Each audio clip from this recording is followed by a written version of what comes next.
ditunjuk sebagai kapten. Pemain Liga Serie A ini tegaskan timnas Indonesia tak takut di putaran ketiga kualifikasi ini. Melalui media Inggris, timnas Indonesia disebut bisa kangkangi Arab Saudi dan juga Cina. 3, Martin Paes akan dimainkan untuk laga timnas Indonesia versus Arab Saudi. 4, Media ini heran dengan skuad timnas Indonesia yang banyak diisi para pemain muda. 5. Kan lolos Piala Dunia tipis, Sintayong siap tabrak kemustahilan. Selengkapnya hanya di Region Champion. Sebelum kita lanjut ke beritanya, ada baiknya teman-teman untuk memberikan like-nya ke video ini, karena like itu gratis. Terima kasih.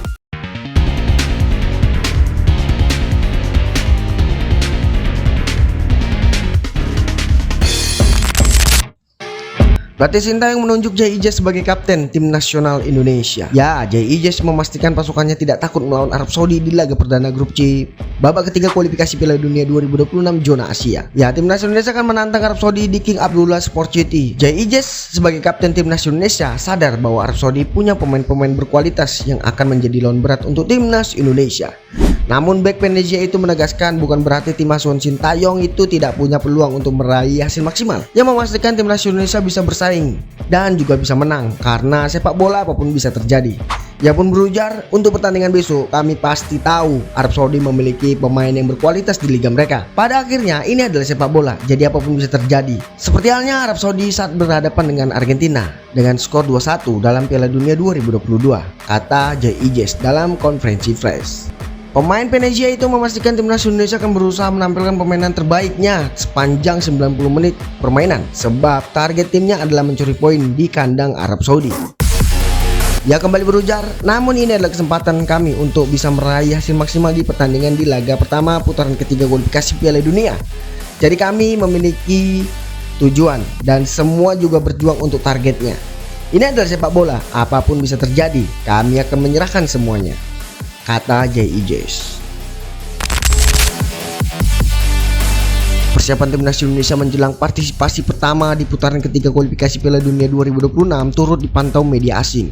Tim Garuda akan memulai perjalanan dengan menantang Arab Saudi. Selain Arab Saudi, masih ada Australia, Jepang, Bahrain, dan juga Cina di grup C. Sebagai negara dengan ranking terendah, Indonesia di atas kertas bisa menjadi juru kunci.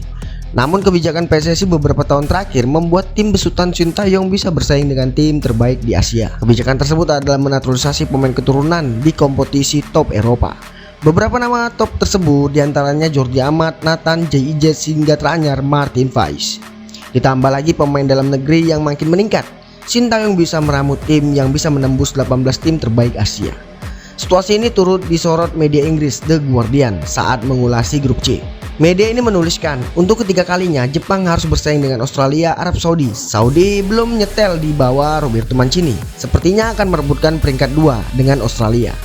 Tiga negara tersebut akan merebutkan paruh atas klasemen. Di tiga terbawah, Indonesia dinilai bisa bersaing berkat keberadaan pemain naturalisasi. Indonesia adalah tim paling berkembang di Asia, dipenuhi pemain naturalisasi yang lahir dan tumbuh di Eropa. Mereka bisa merengsek ke peringkat 4 di atas Cina dan juga Bahrain. Memang peluang meraih poin bagi Indonesia paling besar yaitu saat menghadapi dua negara terakhir. Tiga negara teratas punya riwayat konsisten di Piala Dunia, sedangkan Bahrain dan Cina hanyalah negara level 2 Asia. Mengingat Piala Dunia 2026 akan diikuti 48 tim, akan ada tambahan tiket untuk benua kuning.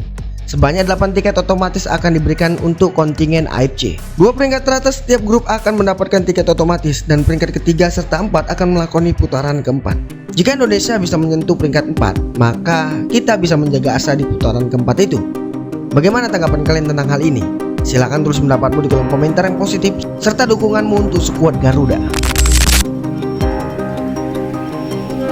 Tim nasional Indonesia dipastikan bisa memainkan Martin Paes untuk laga melawan Arab Saudi di putaran ketiga kualifikasi Piala Dunia 2026 zona Asia saat berhadapan dengan Arab Saudi. Melalui Sumarji pun menceritakan upaya PSSI untuk bisa membuat Paes mendapatkan izin untuk tampil di laga tersebut.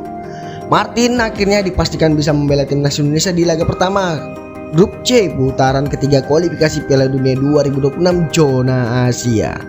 Skor Garuda akan bersua dengan Arab Saudi pada pertandingan ini. Mulanya Martin Paes dipastikan absen dalam pertandingan tersebut. Kendati ikut terbang ke Arab Saudi, penjaga gawang berusia 26 tahun ini tidak bisa dimainkan karena telah didaftarkan ke skuad untuk pertandingan pertama putaran ketiga. Akan tetapi PSSI tidak menyerah untuk mengupayakan Martin Paes bisa bermain melawan Arab Saudi. Sumarji mengatakan, Ketua Umum PSSI Erick Thohir telah bersurat ke Konfederasi Sepak Bola Asia sejak 31 Agustus untuk mengajukan permohonan agar Paes bisa dimainkan. Jadi begini, di tanggal 31 Agustus PSSI bersurat kepada AFC memohon supaya Martin Paes bisa dimainkan lawan Arab Saudi. Hasilnya pun positif, Martin Paes pun diizinkan untuk bermain di laga timnas Indonesia versus Arab Saudi. Sumarji juga mengungkapkan kepastian ini didapatkan setelah nama Martin Paes masuk dalam list pemain yang bisa dimainkan. Nama Martin Paes masuk dalam list pemain yang bisa dimainkan ketika timnas Indonesia lawan Arab Saudi. Dan dengan disahkan atau dalam list pemain yang bisa dimainkan, secara otomatis Martin Paes bisa bermain atau saat berhadapan dengan Arab Saudi. Jelas Sumarji. Media Arab Saudi Al Riyadiyah heran dengan materi skuad timnas Indonesia. Pasalnya skuad timnas Indonesia mayoritas diisi oleh para pemain muda. Media tersebut menghitung bahwa lebih dari separuh skuad timnas Indonesia lahir pada tahun 2000. Pelatih Korea Selatan Shin Tae-yong telah memilih 15 pemain kelahiran setelah akhir tahun 1990-an dari 26 nama yang dipanggil untuk pertandingan melawan Arab Saudi dan juga Australia. Kata media ini, ada 2 pemain yang lahir pada tahun 2000. Keduanya adalah Jai Ijes dan Egy Maulana Fikri. Jai sendiri jadi perwakilan timnas Indonesia yang tampil di Liga Italia. Sementara itu ada 5 nama yang lahir pada tahun 2001. Kelimanya adalah Nathan, Pratama Arhan, Adi Satrio, Rizky Ridho, Wirtan Sulaiman. Di tahun berikutnya tahun 2002 ada Hernando Ari dan juga Ramadan Sananta. Ada 3 nama yang lahir pada tahun 2003 yaitu Muhammad Ferrari, Justin Hubner serta Rafael Strike. Sementara ada 3 nama yang terlahir pada tahun 2004. Ketiganya adalah Marcelino Ferdinand, Ivar Jenner, Hoki Caraka.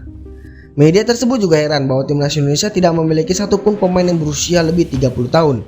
Pemain tertua dalam daftar ini adalah Tom Haye. Tom Haye sendiri saat ini berusia 29 tahun dan yang termuda dalam daftar tersebut adalah Marcelino Ferdinand yang akan berusia 20 tahun dalam 9 hari nanti, tulis media ini. Sisanya memiliki tanggal lahir berasal dari tahun 1990-an. Yang tertua adalah gelandang Tom Haye yang berusia 7 bulan lebih dari 29 tahun. Indonesia masuk dalam grup C kualifikasi Piala Dunia 2026 zona Asia. Mereka akan menghadapi Cina, Jepang, Saudi Arabia, serta Bahrain dan juga Australia. Nantinya ada 2 tim yang terbaik yang lolos otomatis ke Piala Dunia. Tim klasemen 3 atau 4 akan kembali bertarung pada putaran keempat. Shin Tae-yong menjelaskan untuk mendapatkan tiket otomatis Piala Dunia tidaklah mudah. Apalagi posisi ranking FIFA tertinggal dari kontestan lainnya di grup C. Namun mengunci tempat di peringkat ketiga dan keempat masih mungkin mereka kejar. Dia akan mengejar agar kans timnas Indonesia tetap terbuka. Ia pun berujar, kita sebenarnya di grup neraka, bisa dibilang kesempatan lolos hanya 30 serta 20%. Sebenarnya buat kita ini bukan hal yang mudah, hal yang sulit. Tapi jika peringkat 3 atau 4, saya rasa mungkin. Saya rasa kami bisa ke babak selanjutnya dan saya akan berusaha, kata Shin Tae-yong. Pelatih berusia 53 tahun ini menilai bahwa Indonesia memiliki modal yang besar. Diisi banyak pemain usia muda yang masih ada bisa bertahan hingga beberapa tahun ke depan. Mereka juga sudah mendapatkan cukup banyak pengalaman bertanding di ajang internasional bersama tim senior. Shin Tae-yong pun berujar, sekarang lebih banyak tim kuat. Dan karena kita tim yang berisi pemain muda, kita bisa terus berkembang dan mendapatkan hasilnya 5 tahun ke depan, kata Shin Tae-yong. Shin menambahkan lolos ke Piala Dunia memang jadi mimpi yang harus dikejar. Tentunya dia tidak bisa memastikan hasil yang mereka dapatkan dalam turnamen tersebut. Mereka hanya bisa mempersiapkan yang terbaik dan bertarung habis-habisan demi harga diri bangsa. Hal yang selalu saya yakini karena buat saya dalam hal tertentu daripada mencoba ingin mendapatkan semuanya dalam sekali walaupun lebih sedikit demi sedikit. Kita perlu menyiapkan semuanya untuk lebih baik. Mimpi tidak akan terwujud begitu saja karena saya tidak berpikir jangka pendek. Tapi saya ingin mengatakan bersama dengan para pemain akan selalu memberikan hasil yang terbaik, kata Shin Tae-yong.